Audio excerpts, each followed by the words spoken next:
My name is Evelyn Clark, and I am writing this with trembling hands from a basement beneath a barn outside Bridgewater, Massachusetts. The only light comes from a flickering lantern, and my phone has 10% battery left. If you are reading this, I need you to know that what happened to me was not a dream, not a delusion, and definitely not a prank.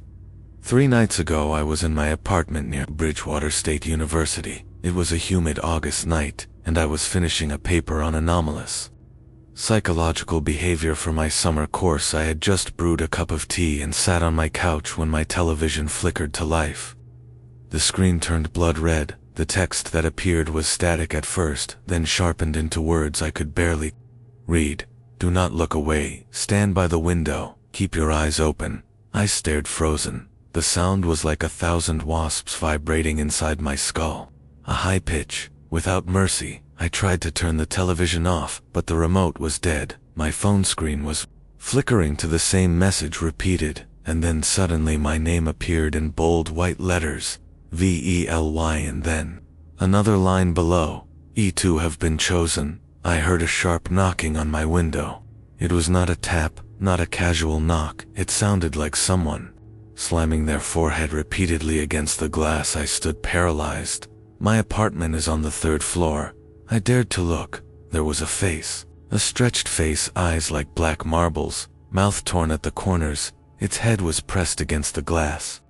From the outside, the thing smiled wider as it saw me looking, and then it started to whisper, "Join us, Evelyn." I screamed, but no sound came out. My body refused to move. My limbs were locked in invisible chains. The screen on my phone started playing a live feed of my own apartment, showing me from behind. There was nothing behind me, but the feed showed the creature standing right behind my head, grinning into the camera. I threw the phone across the room, and the screen shattered. That broke the paralysis sigh. Ronnie left everything behind: my laptop, my phone, my ID. I sprinted barefoot down the hallway and out of the building. My breath was short, my heartbeat wild. I flagged a passing car and begged the driver to take me anywhere away from Bridgewater. Driver was a man in his 40s, balding with kind eyes. He told me his name was Thomas, and that he lived outside of town in a converted barn. He promised to help me call the police.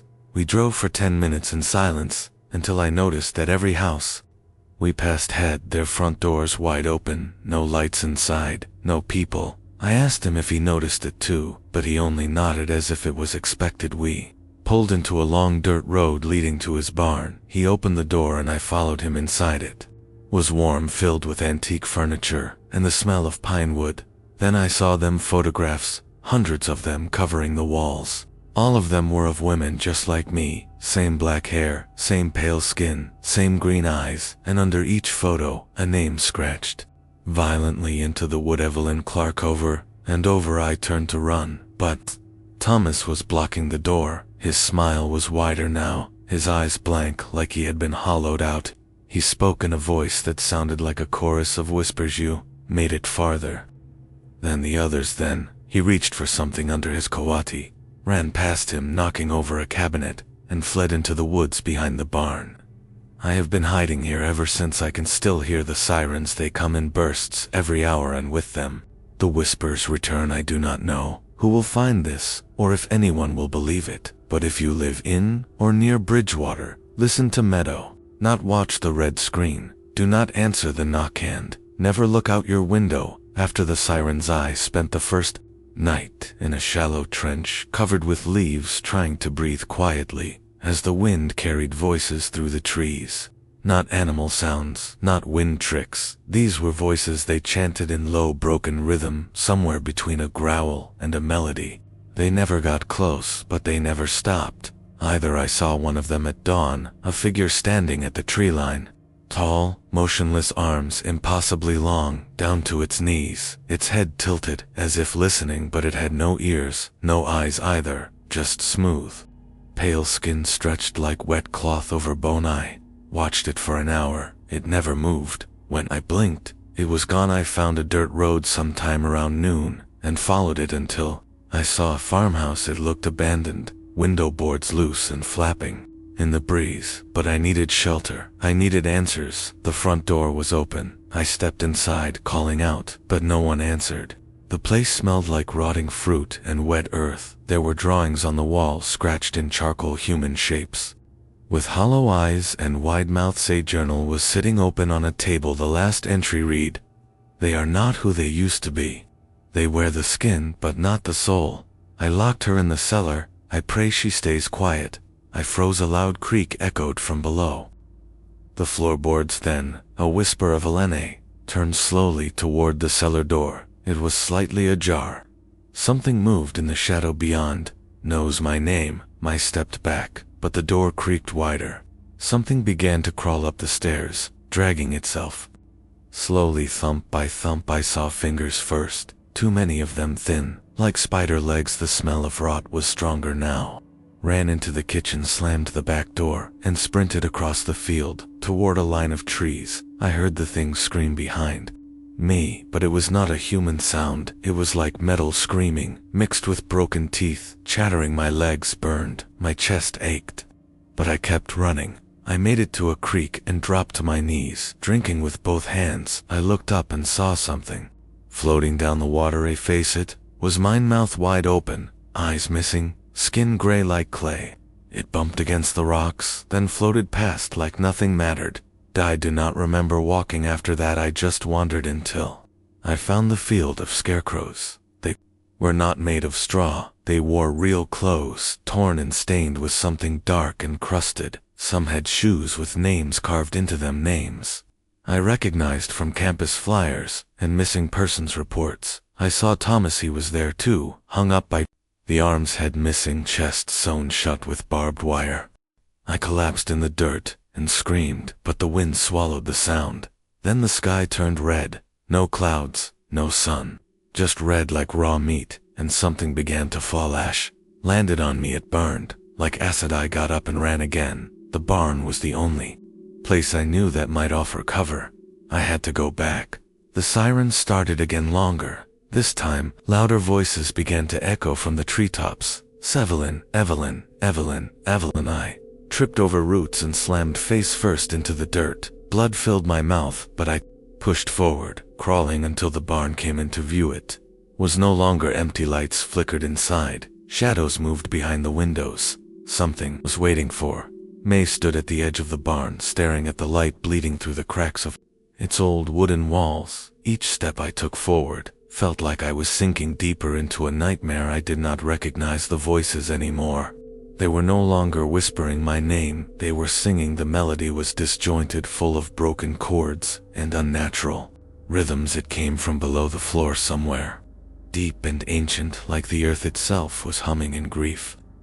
I stepped through the doorway, and the flickering lights inside made everything stutter like an old film reel. The barn was clean to clean, as if it had been scrubbed of blood and history. Every surface gleamed in the unnatural light. Even the photographs were gone, replaced by framed paintings, all of them showing different versions of me, smiling in strange settings, standing in front of burning houses, holding hands with pale children, sitting at a table of rotting food. I approached one frame and felt the glass was warm, almost pulsing. I heard something behind me. I turned fast. A child stood at the far end of the barn. Its face was obscured by a burlap sack tied with frayed rope. It wore a dress that looked like mine from childhood, and in its hand it held a cracked porcelain doll. "Do you remember me, Evelyn?" The voice was adult, but soft, filled with grief and accusation. I stepped back, but the child took a step forward. "You left me here, Evelyn. You let them take. May never had a sister." I never knew this voice, but some part of my mind shuddered in recognition. I whispered, "Who are you?" Sack shifted. I saw fingers press through the fabric from the inside, clawing at the seams. The child twisted and bent backwards, then dropped to all fours, crawling toward me at impossible speed. I ran deeper into the barn. The air grew colder every step I took. I found a trapdoor under a rusted rug, and without thinking, I threw it open and climbed down. The descent was longer than it should have been. A metal ladder stretching into blackness, lit only by the lantern I had stolen from the barn earlier. My hands trembled, and the rungs were slick with moisture. The bottom was a corridor made of stone and wire. I walked for what felt like hours, passing doors without handles, small wooden ones like confession booths. From behind some I heard crying, from others laughter. Then I heard my own voice speaking words I had never said. "They will never find you down here." Evelyn, I ran. I did not care where. I only knew I could not let that voice catch me. I turned corner after corner until I slammed into a figure. It looked like my professor from Bridgewater State, Professor Alden. His face was gray and waxy.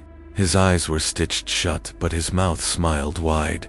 "You failed your thesis, Evelyn." He raised a hand and I saw that it ended in a cluster of long metal keys like fused bone. I shoved him aside and bolted through a broken door that led into a circular chamber.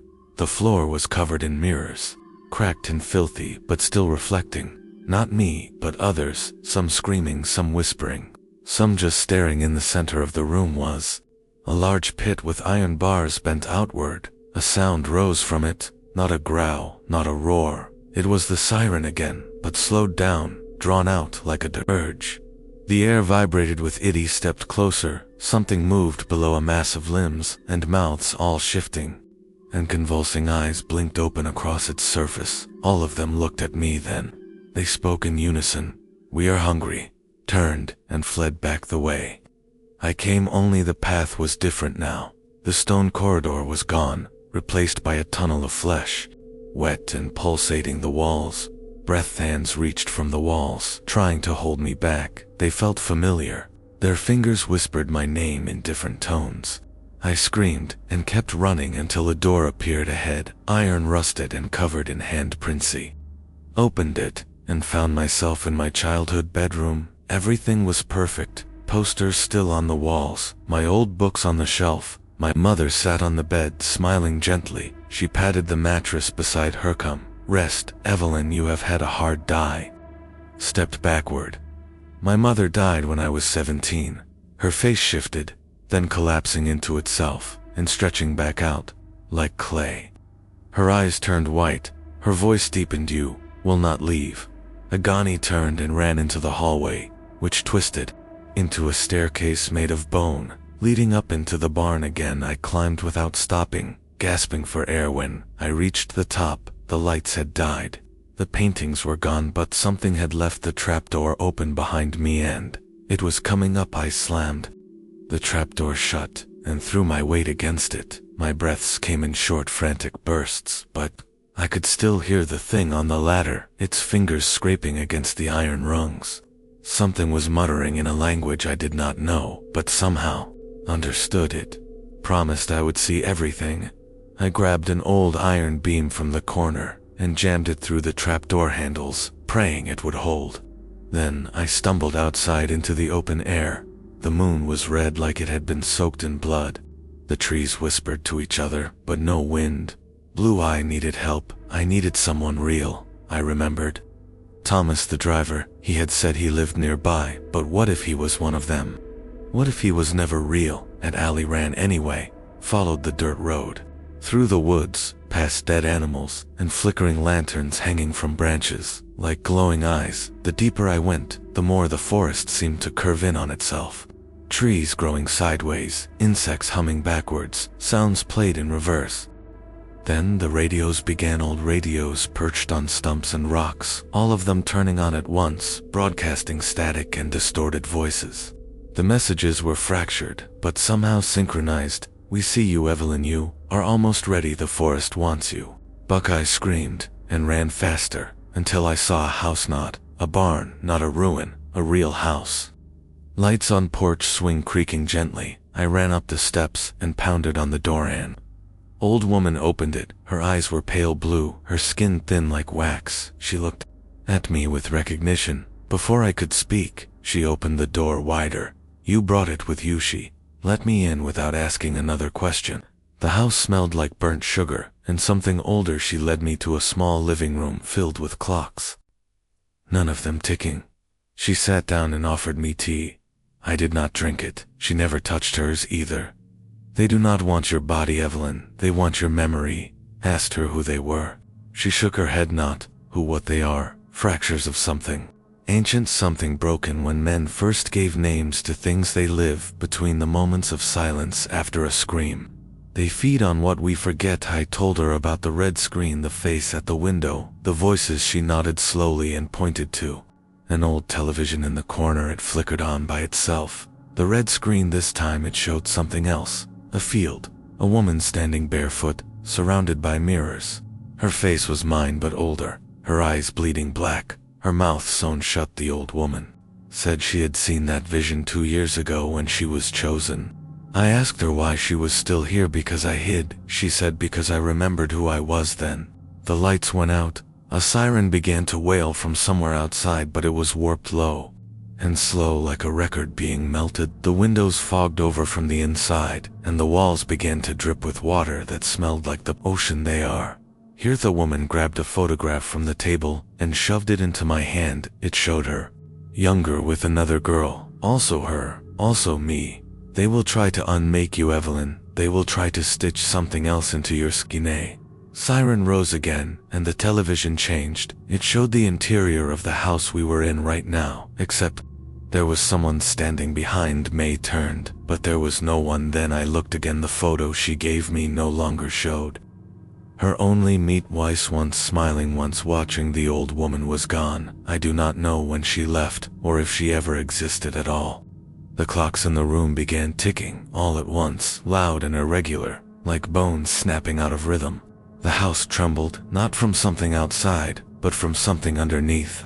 Gripped the photo tighter. My hands were shaking. My face stared back at me from both sides of the image. One version smiling, the other blank. Watching, my nose started bleeding, but the blood ran black. The siren had stopped, but the silence it left behind was worse. Sai stepped toward the door, and it opened by itself. Beyond it, the house had changed. The hallway was longer, warped. The walls curved and breathed with soft wheezing sounds.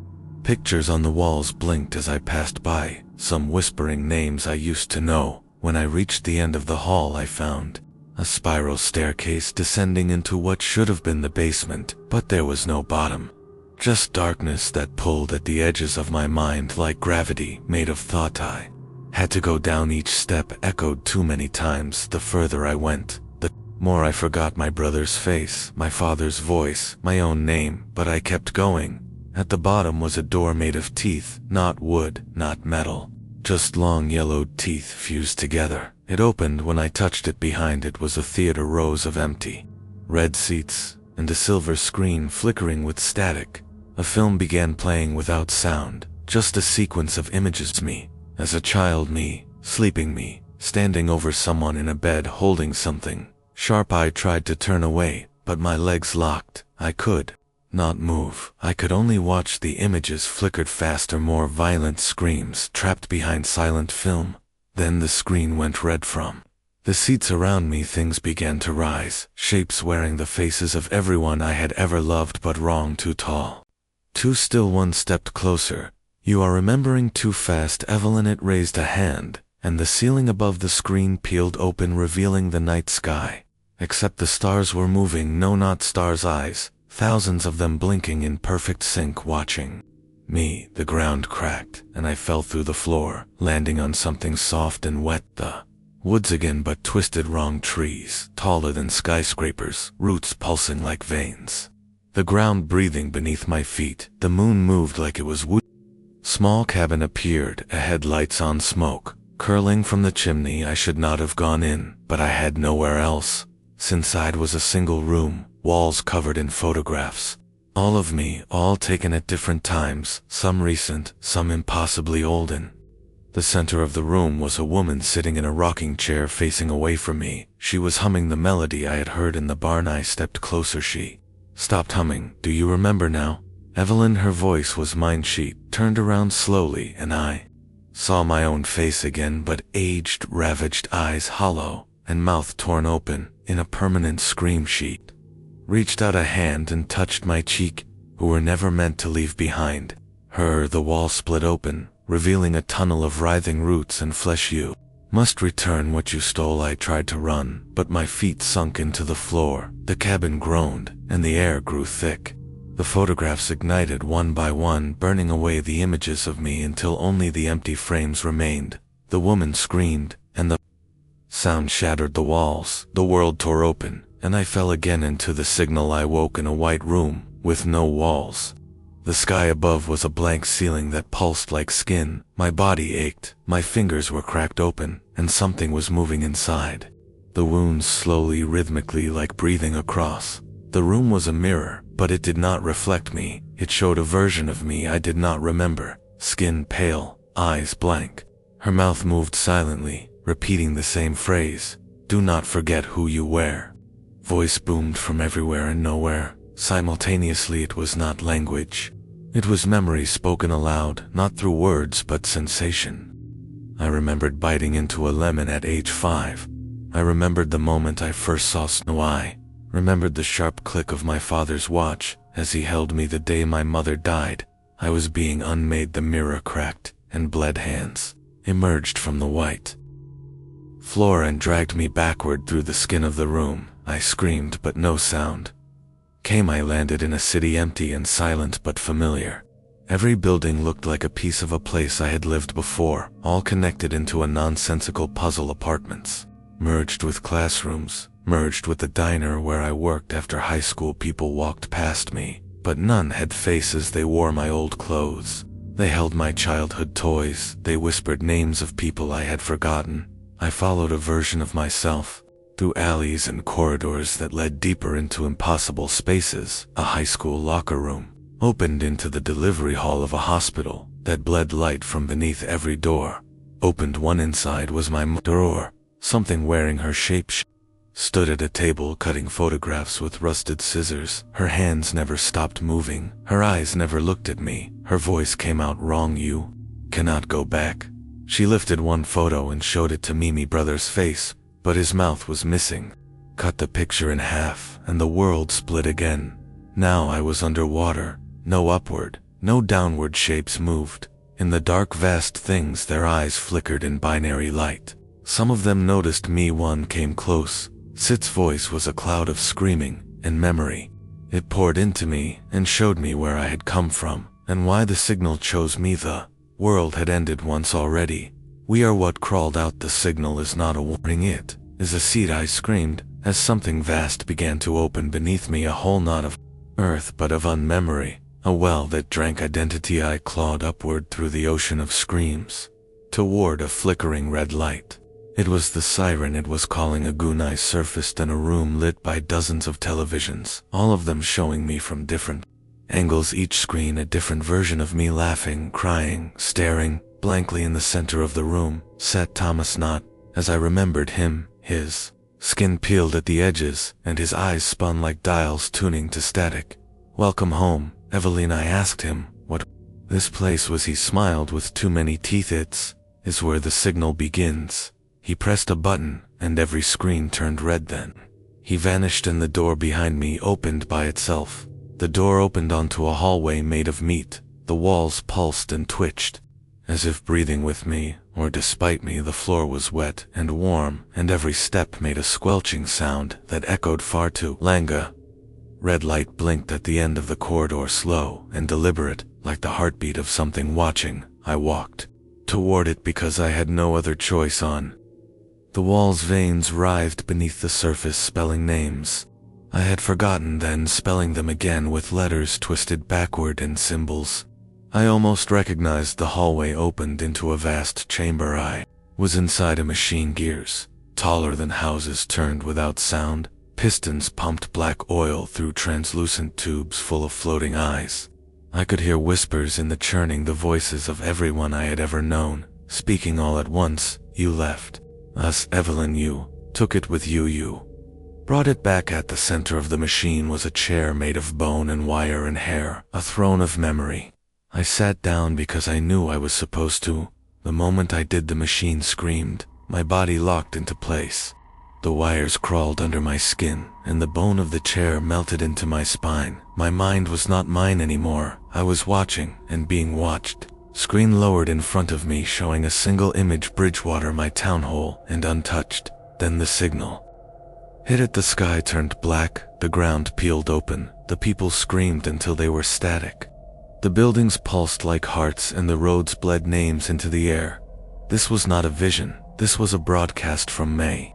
Was the signal the machine began, pulling memories out of me and projecting them into the sky through a tower of teeth that grew from the center of the chamber. It was showing the world what I had seen, what I had done, what I had become. Somewhere far away, I heard sirens again, but not from a speaker from inside my chest. The throne tightened then. I heard her, the other Mita. One from the photograph. She stood in front of the machine, eyes leaking, data voice, glitching. You are leaking. Evelyn, you are not whole. Let me help you remember. She stepped forward and placed her hand on my forehead. Suddenly I saw it all. The night I touched the radio, the moment I heard the signal for the first time, the choice I made to follow it instead of destroy it, and something else. A figure standing in the woods behind the barn. The night it all began. Not Thomas, not my brother, not my father. Me watching, waiting. She whispered one final thing as the machine began to collapse. You are the seed. Evelyn, you are the soil too. Then everything burned white and I was somewhere else. I opened my eyes to a sky that did not move. The clouds hung frozen in time, not drifting, not shifting, just locked in place. Like a photograph melting slowly in the heat, the ground beneath me was glass. It reflected the sky but not me. I had no reflection. I reached out to touch the surface and it cracked. Voices spilled out. Children, laughing, dogs, barking, sirens, wailing. They bled into one another until they formed a new language. A sound without structure, but heavy with meaning. Was in a liminal zone, the space between broadcast and memory. I began walking. The landscape shimmered with instability every few steps. The world shifted from forest to city, to shoreline, then back again, each location familiar and wrong, as if the signal was stitching memory into geography. Figure appeared ahead. Thomas, but not as he was in the machine. This version of him was made of smoke and static. His face flickered between expressions. Let it in. Evelyn, you invited Edie, asked him what the signal wanted. He opened his mouth, and a flood of insects poured out, crawling, screaming, carrying shards of broken mirrors. I saw myself in each one, but different, older, younger, dead. He collapsed into ash, and I kept moving. I reached a clearing where dozens of radios sat in a perfect circle. All of them were on, all of them played the same sound, breathing not just one breath but many, layered, heavy, and then words spoken in my voice. Bridgewater never existed. Fell to my knees and screamed, but the sound came out as music, a melody I remembered from the barn, from the humming woman, from the machine. Then a light blinked overhead. Giant towers stood in the center of the clearing. It reached into the sky, touching the frozen clouds. It pulsed with the signal. I began to climb. With every step I remembered more things I never lived. A war in a desert. I had never seen. A wedding to someone I did not know. The birth of a child who called me mother. All these memories embedded into me like teeth. At the top of the tower was a device, a radio too large to be human, too complex to exist. It hummed with thought and sound and grief. I reached for it. The other me appeared. Again she was crying, but her tears were smoke, her eyes pure white, static. Do not finish it, Evelyn. You are not ready. But I had to. I needed to know. I touched the dial. The world inverted. Die was not falling or rising. I was moving inward, through layers of forgotten time, through corridors of abandoned thoughts, through the husks of all the versions of me that had failed. At the center, I found the signal, not a sound but a presence. It spoke without voice. You are the vessel, you are the mouth, you are the message. Then it showed me what would come next. Not fire, not death. Change woke again, this time in my childhood bedroom, but outside the window the sky was full of eyes. The eyes outside my window blinked in unison. They were watching but not seeing, measuring, calculating. My breath fogged the glass and a faint pattern emerged, a spiral, a map of frequency. Followed it. The house did not end. It stretched into impossible hallways, each room a version of my past, twisted by signal logic.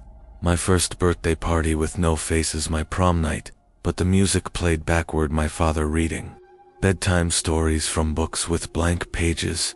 Every time I opened a door, Another version of me stared. Back one was pregnant, one was burning, one was old and blind and smiling each. One whispered the same thing, you must breach. I reached a room where the floor was made of teeth. They clicked in rhythmic pulses like Morse code. Each sound etched itself into my skull, and I understood it as a command. Go.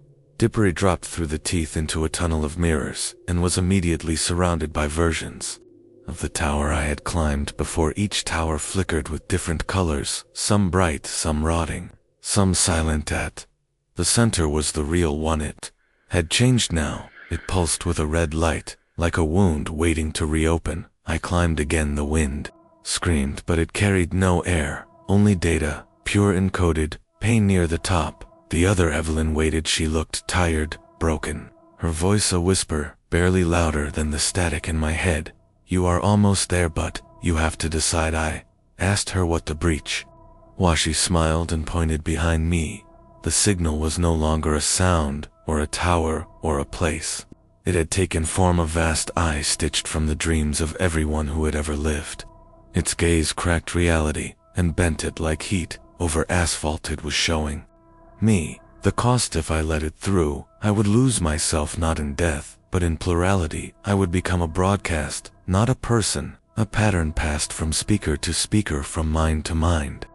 But I also saw what would follow. No more silence, no more lies, only shared thought. I stepped forward.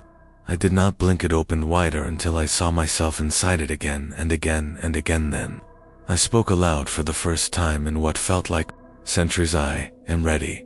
The eye surged forward and everything splits out.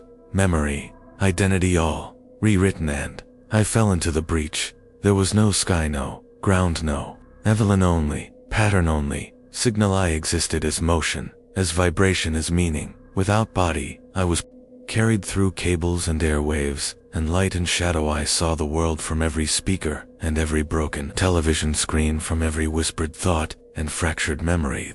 The signal was not corruption, it was clarity, was truth too sharp for the human mind to carry without splitting. I saw Bridgewater again. It was not gone, it had changed. The people were still there, but they were echoes now, living loops. Expressions of moments trapped in transmission. Some were happy, some were screaming, some were both, and I saw myself in all of them. My voice played from every cracked radio, from every storm siren and emergency broadcast system. It warned of nothing, it offered no instruction, it only asked, "Are you listening?" I found the other Evelyn again, but she was different. No, she had no face, only a shape made of broadcast code. "You have breached," she said. "Now you must see die." Asked her what that meant. She held out her hands, and they were full of old cassette tapes, each one labeled with names I almost remembered. "These are new lives," she said. "New messages, you must carry them." I took the tapes, each one burned through my hands and embedded itself into the signal of May. Traveled then through cities where the shadows hummed my name, through forests where the trees bent toward strange antennas growing from the soil, through oceans of static where drowned voices built new continents of thought. Everywhere I went, I planted a message. Some people heard it and turned away, some listened and forgot, some listened and changed, and in time I was no longer alone. Others began to breach, others began to see the signal was not a weapon, it was a beginning, and I was not Evelyn anymore. I was the first word of a new language, and I was still speaking.